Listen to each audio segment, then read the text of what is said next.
So just had my package arrive to do the helicoiling. When I change oil, I'll do that and do the bolts. So if you stay around, this is my ride report on my test ride for the 350 and how it went. And I would say stay around for the end of the video because I'm going to give my opinion and maybe controversial, something controversial at the end that I believe about the conversion, but stay around and watch that.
Okay, so this is the first part off-road that I'm going to do, first lane of the day.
absolutely bloody amazing.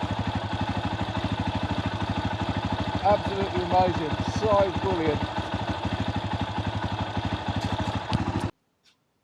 So, the 350 test ride yesterday, the day after.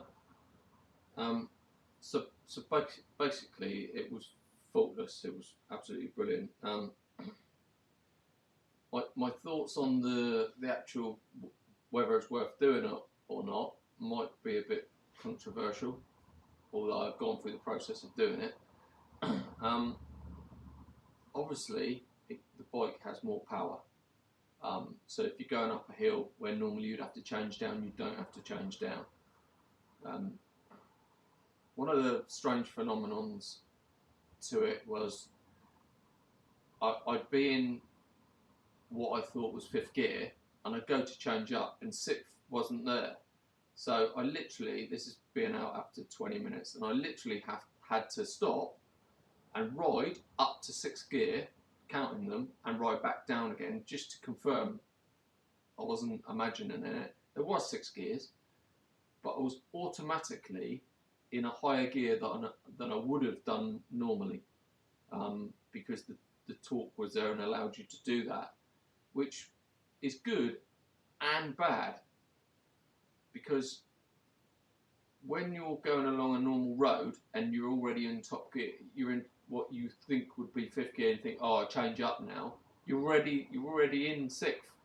Whereas in before, when it was a 250, it felt like, oh, I can change up now, and you change up and it smooths out a little bit.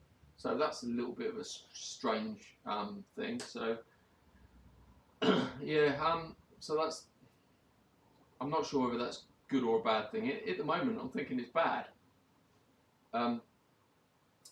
So that's that. Is it worth doing? Do you need to do it? I'm going to say no, actually. The bike was brilliant as it was. Absolutely brilliant. Yeah, it lacked a little bit of power, but it still did everything that I wanted it to do. I've only done one test ride, and I've not gone very hard on the throttle or anything. I've not gone past 50 miles an hour on it, and I've not revved it hard or anything like that. So it's hard, you know, I can't say, oh, I can loft the wheel up and stuff like that now with it, whereas I'd have struggled before. But do I think it's worth doing? Because I think the bike is so good as a 250.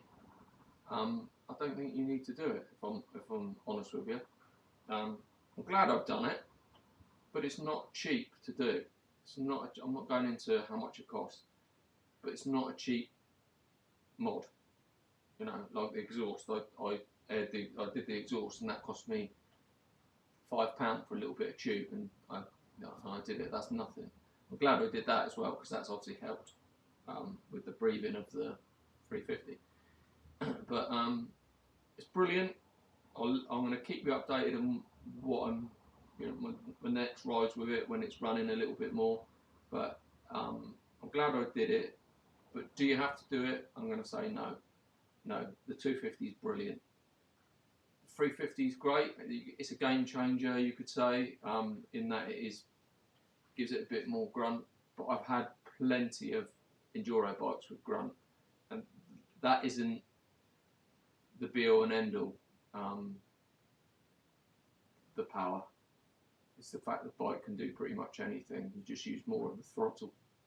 Simple as that. You can have more power in a bike, and you don't end up using all the throttle. So, you know, half throttle on a really powerful bike isn't necessarily fun.